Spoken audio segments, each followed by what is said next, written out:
There comes a moment when a nation stops asking for a seat at the table and builds the table itself.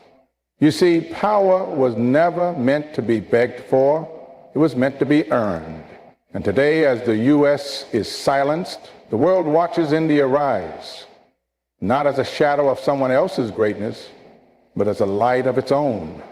This is JAISHANKAR'S final strike, and this is how greatness is forged.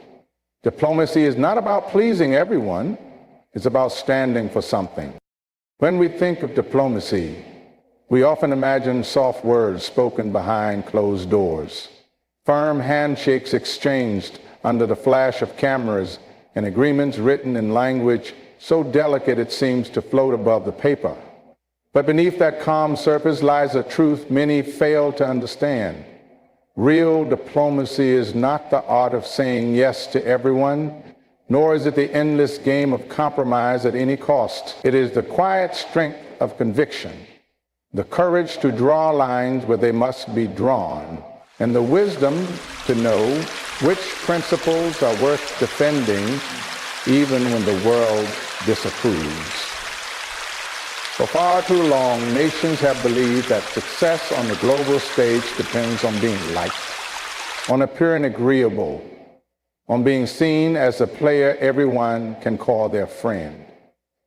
But history shows us otherwise.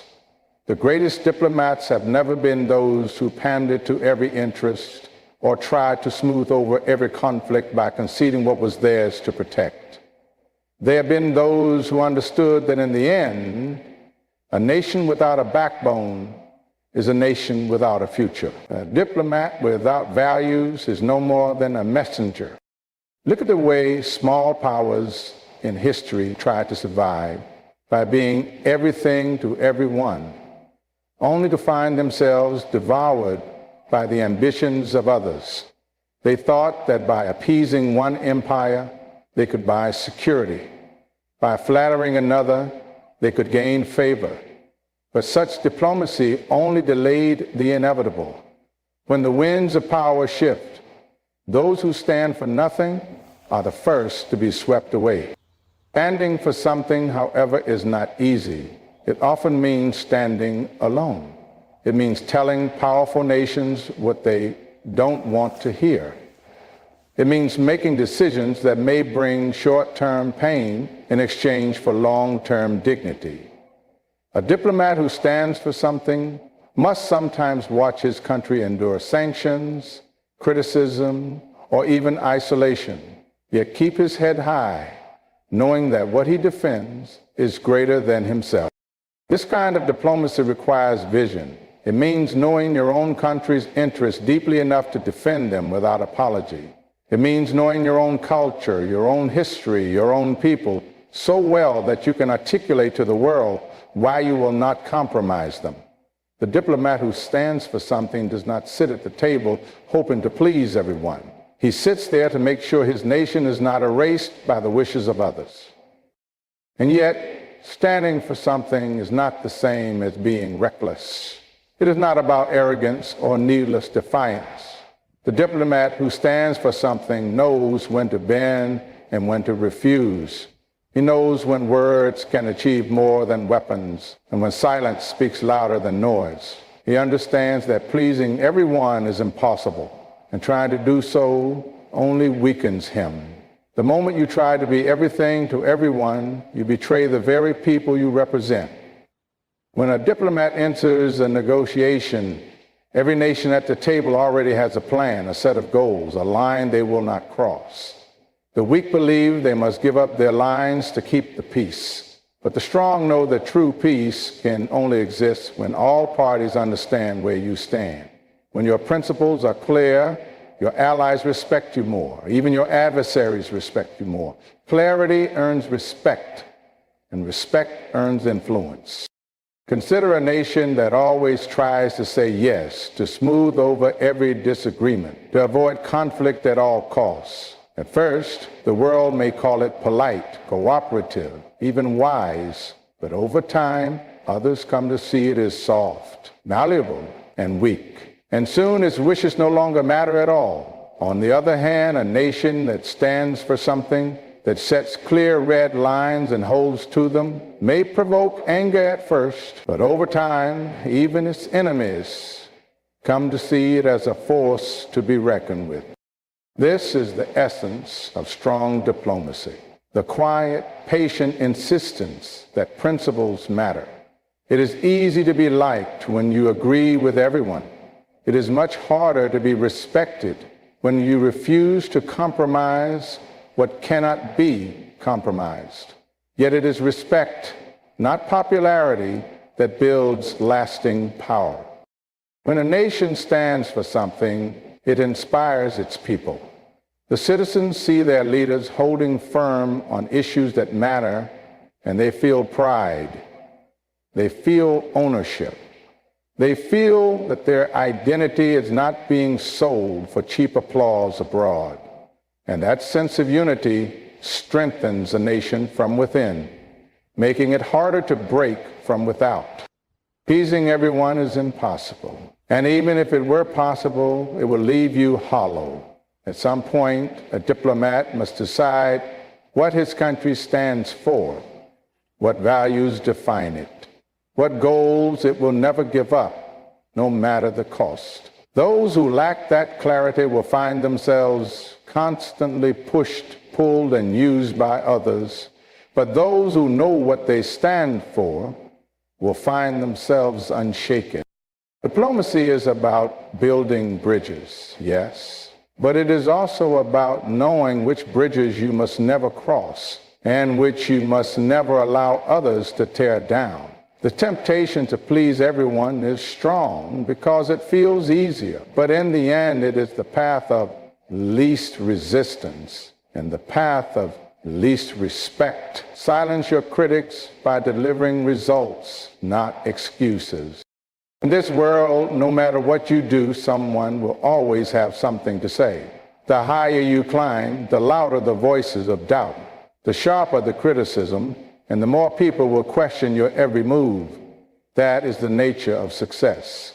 It attracts not just admiration, but also envy, skepticism, and resistance. And yet, there is one language your critics cannot argue with: results. Because when the evidence is undeniable, the noise around you begins to fade into irrelevance. Far too many people spend their lives responding to criticism with words. They defend, they explain, they justify. They write long statements, they offer apologies, they try to reason with those who never intended to understand them in the first place. But the truth is, no amount of explaining can ever replace the power of achievement. Excuses may feel comforting in the moment, but they do nothing to change the outcome. Every excuse you give is just another inch of ground you surrender to doubt. There is a simple rule the great leaders and visionaries understand. You don't have to convince people of your worth. You just have to show them. Critics thrive when you engage them on their terms, when you let their negativity shape your story. But when you focus on delivering, when you produce results so clear and so undeniable, their words begin to sound hollow even to themselves. They can try to talk over you, but they cannot talk over what you. When you deliver results, the conversation changes. People stop asking if you're capable and start asking how you did it. They stop doubting and start taking notice. They stop resisting and start respecting, because the harshest critic cannot deny what stands before them. The building is there. The success is there. The victory is there. And delivering results doesn't always mean winning on the grandest stage. Sometimes it means quietly proving people wrong, step by step, until they no longer have anything left to say. The person who doubted you yesterday might never admit you were right, but they will stop doubting tomorrow, because results don't require permission. They don't wait for approval. They simply exist, undeniable and final. When you meet criticism with excuses, You hand your power over to your critics. You validate their doubts by showing them you're more concerned with their opinions than with your mission. But when you meet criticism with success, you take that power back. Every step forward, every milestone achieved, every goal reached becomes a shield against their words. It's easy to fall into the trap of wanting to be understood, or wanting everyone to see the intention behind what you do. But the reality is, not everyone will care about your intentions. They care about outcomes. They care about what you produce, what you create, what you prove. That is why excuses fail and results win. Delivering results requires discipline. It means working when no one is watching, when the critics are at their loudest, when the temptation to stop and explain yourself feels overwhelming. It means having the patience to let your actions speak for you. Results do not come overnight, and that is what makes them powerful. Because when they finally arrive, they carry the weight of all the silent work that built them. The world remembers those who achieve, not those who explain. No one builds a statue for someone who tried to justify failure. They build statues for those who succeeded despite every reason not to. Results cut through the noise. They silence not just your critics, but also your own doubts.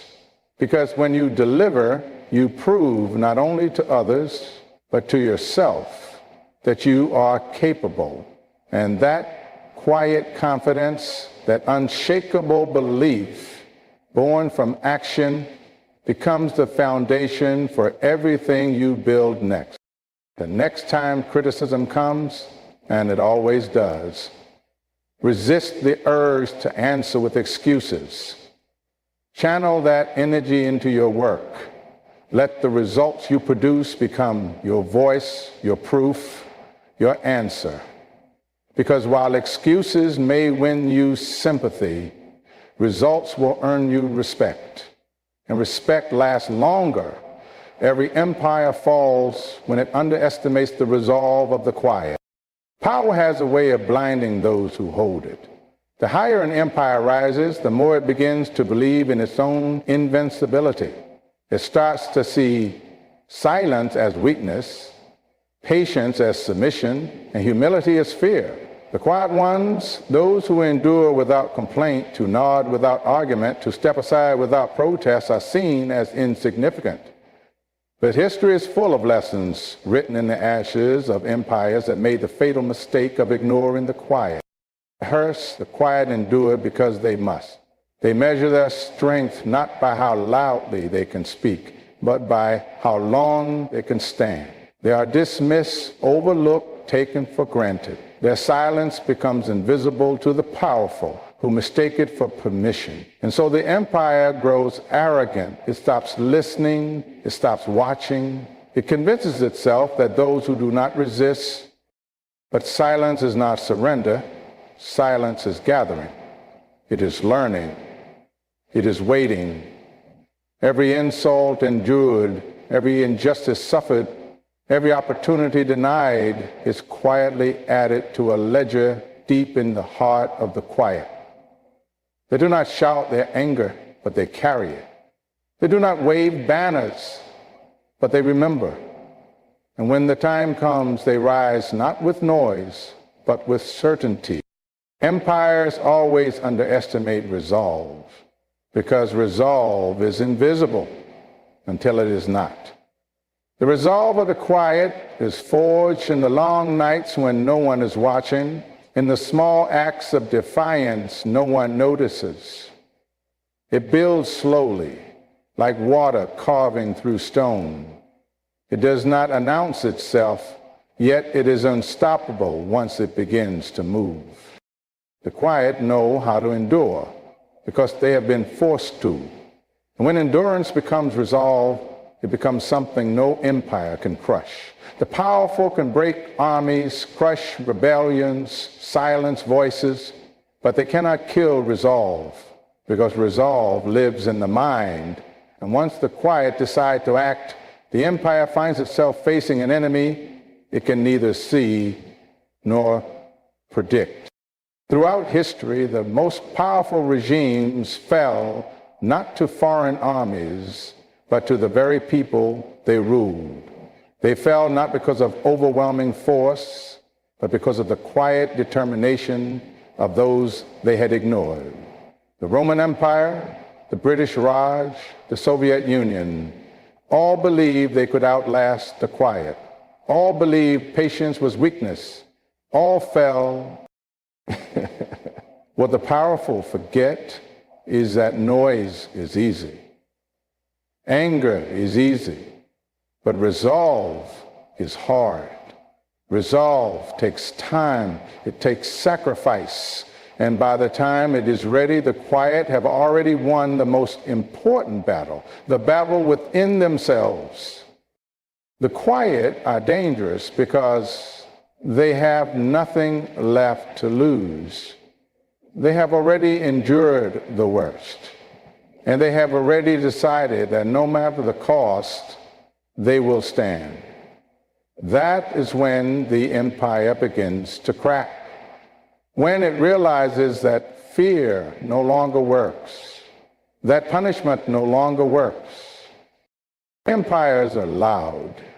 They announce their victories, their conquests, their greatness. They thrive on being seen and heard. But they forget that not everyone who is quiet has been defeated. Some are just waiting for the right moment to strike. And when they do, the fall is swift. Silence is not absence. It is not agreement. It is not defeat. It is the quiet sharpening of resolve, the steady preparation of will, the patient gathering of strength. Every empire that forgets this lesson writes its own downfall, because when the quiet finally speak, they do so not with words, but with action. Real power is not given. It is taken by those who dare. From the beginning of time, power has never truly been a gift. It is not handed over willingly by those who hold it, nor is it found lying unguarded, waiting for someone to simply reach out and claim it. Power is contested. It is fought for. It is wrestled away from those who would rather keep it for themselves. The world does not reward the timid. It does not crown those who wait politely in line. Real power belongs to those who dare to reach beyond what they are told they can have and take it. We must act as if this is our true gift and take it. Those who sit and hope to be chosen will watch others rise above them. Those who wait to be invited to the table will find the seats already full. Because power is not a favor, it is a force.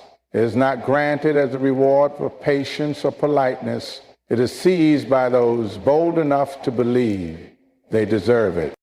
Every generation is told the same lie, that if you work hard and follow the rules, power will come to you. But history tells a different story. The ones who reshape nations, who build empires, who change the course of human destiny are not those who merely follow the rules. They are the ones who dare to break them when they stand in the way of progress. They do not wait for permission, because they understand that permission is just another form of control. Those who dare do not fear being called arrogant. They do not fear being misunderstood. They do not waste time waiting for others to see their worth. Instead, they move boldly, decisively, because they know the truth. No one will hand you what you truly deserve. You must take it for yourself. Taking power requires courage. It means stepping into spaces where you are not wanted. It means risking failure, ridicule, and sometimes even your safety. But the alternative, staying where you are, living within the limits others set for you, is far worse. The dare to claim what is yours is what separates the forgotten from the remembered.